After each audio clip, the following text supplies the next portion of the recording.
Hello, welcome once again to Lehto's Law. I'm Steve Lehto. Dave sent me this, but several people sent it to me in a quick succession of emails. But Dave got it to me first, a story out of England as reported by the BBC. Man spends £30,000 fighting £100 speeding fine. So, just so you know, we're going to be talking British currency here, but right now, approximately, a pound is worth about $1.24. About $1.24. So that £30,000 is a substantial amount of money. And the man was facing a fine of about $125 if translated into American currency. And again, from the BBC, a man spent £30,000 of his life savings on a failed legal battle for justice over a £100 speeding fine. And again, this man admits it was a matter of principle. Now, I've mentioned before that I fought a parking ticket on principle once where I actually went and spent the morning in 50th District Court in Pontiac fighting a parking ticket. And I was right, my cause is righteous, and I won. But, you know, you got to draw the line somewhere. Richard Keedwell, who's 71, said a seriously flawed legal system meant fighting the fine had taken nearly 3 years and used up his son's inheritance money. We have to have a talk, son. You might not like this. He claimed he was wrongly clocked doing 35 miles per hour in a 30-mile-per-hour zone on a day trip to Worcester in 2016. And I know how to pronounce Worcester because we have one of them here in America, in Massachusetts. The Crown Prosecution Service, also called CPS, not to be confused with Child Protective Services here in America. The Crown Prosecution Service said the case involved a multiplicity of issues, which added to its length. You know, I do pre-read these, and I remembered seeing the phrase multiplicity of issues, and I planned on really punching multiplicity there, making fun of it, because they could have just said many. But retired engineer Mr. Keedwell of Yate, near Bristol, claimed he was certainly not doing more than 30 miles per hour in New Road in November of 2016. He said, I was very surprised when a couple of days later I got the NIP, referring to a Notice of Intended Prosecution. So I'm gathering this was something kicked out by perhaps a speed camera or something. I really could not believe that I'd been speeding. It made a simple day out turn very sour, actually. Mr. Keedwell claimed he had no case to answer and recruited the help of a video and electronics expert who told the court the speed camera may have been triggered by a car in an adjacent lane or may have been faulty. Now, here's one of the things, and I've done videos on the red light cameras and speed cameras, and in America, it's hit or miss. Some states allow them, some states don't. Some states are in certain cities, but not others. And one of the problems that I've got with a speed camera is that there's no one there, and you're not notified at the moment when it's freshest in someone's mind as to what just happened. If a police officer pulls you over and says, I saw you run a red light, run a stop sign, change lanes erratically, whatever it is that you're accused of doing, at least there's two people there and you can talk about it. I'm not saying you'll change his mind. I'm not saying he'll change your mind or she. But the point simply is that there is an interaction that puts you on notice that, yes, you're accused of doing this right back there. And that's one of the ways that you can defend yourself.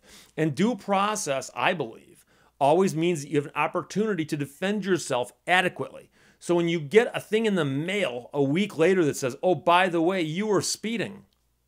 What? You got to think back where you were 2 days ago, 3 days ago, or whatever it is. So he got the thing in the mail, and he says he was surprised because he didn't think he was speeding. So he went out and he hired experts, but it didn't end well. He said it took 4 trips to Worcester Magistrates Court before his appeal was heard. After losing the case, he then took it up to the Crown Court on appeal, and there he lost as well in August. Mr. Keedwell said he expected the case to be fairly quick, but had spent the best part of £30,000, including about $21,000 in barrister's fees and £7,000 in court costs, as well as travel expenses. Now, I don't know as much about the British legal system as I do about the American legal system. And of course, the £21,000 in barrister fees, I suppose. You can have other out-of-pocket costs, like your experts, for instance. I suspect those experts cost money, but you wouldn't normally consider them part of the court costs. But again, some people don't use these terms the same way we do. So, and then, of course, he had travel expenses going back and forth. Mr. Keedwell said he felt guilty that his family would miss out and said the case had proved very stressful. I'm sick and tired of the whole system, which is steamrolling ordinary people, he said. I regret the amount of money. I very simply wanted justice.